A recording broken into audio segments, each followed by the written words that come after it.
Бегимай айымдын 7 жаштагы кызы гемофилия менен жабыркайт. Бул сейрек кездешүүчү туаса кан оорусу. Мында адамдын каны өтө суюк болуп, кичинекей жараат алса да кан агуусу токтобой, өмүрүнө коркунуч жаралат. Кээде кан агуу териден сыртка чыкпай деле адамдын денесинин ичинде жүрүшү мүмкүн. Дүйнөдө бул ооруга көбүнчө эркек балдар кабылып, кыздар дээрлик оорушпайт. Ал эми Бегимай айымдын кызы Кыргызстандагы гемофилия менен ооруган жалгыз кыз.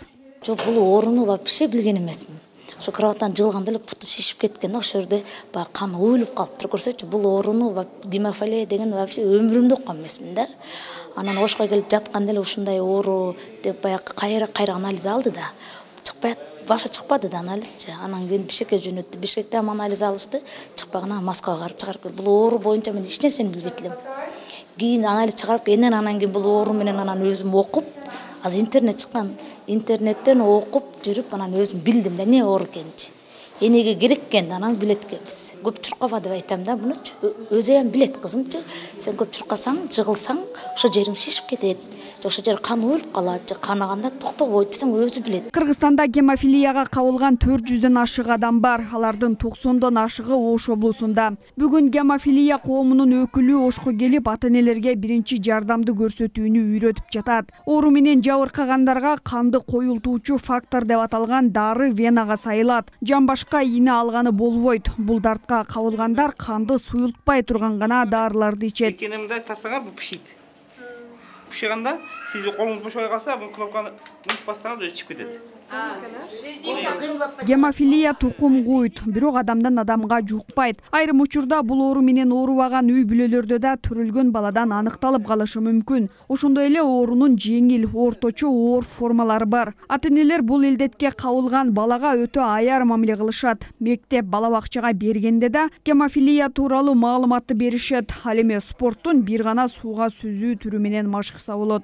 2010-жылы балабыз 3 жашка чыкканда билгенбиз. Ал бул ооруну укканда бир аябай жоң катуу мындай бир стресске алга чейин түшүп мындай өзүбүздү неме кылганбыз. Эң кооптуусу бул өмүр үчүн коркунучтуу. Себеби ал бир катыраак урунса, же болбосо кандайдыр жыгылса, же кайрып алса бул жерин, анын кан тамырларынан бирөөсү майда тамырларга жарылып калса деле, алар кандайдыр майыптык алып келет. Же болбосо чоңураак күрөө тамырлары жарылган болсо, анда бул оор немеге алып келиши мүмкүн. Айрыкча мынакы баш мээси, баштан жаракат алуу булар үчүн коркунучтуу. Гемофилия менен жабыркаган адамдарга фактор дарысы мамлекет тарабынан акысыз бөлүнүп берилет. Бирок алар аз болгондуктан бүткүл дүйнөлүк гемофилия коому да жардам берет. Мындан сырткары бул оору менен ооругандарда бала бакчага, мектептерде барууда көйгөйлөр көп болот. Ошондой эле психологдун жардамына муктаж болушат.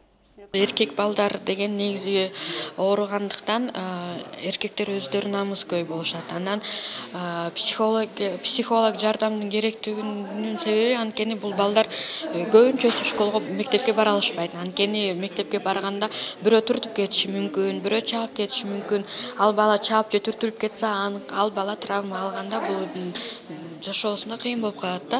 Ошон садикке барганда да көпчүлүк жерден садиктер албайт. Школдон, мектептен деле мугалимдер көп ала албайт да. Мисалы үчүн Бишкекте андай көйгөйлөр бар аябай эле. Бир жер тилинип кетсе кан токтобойт.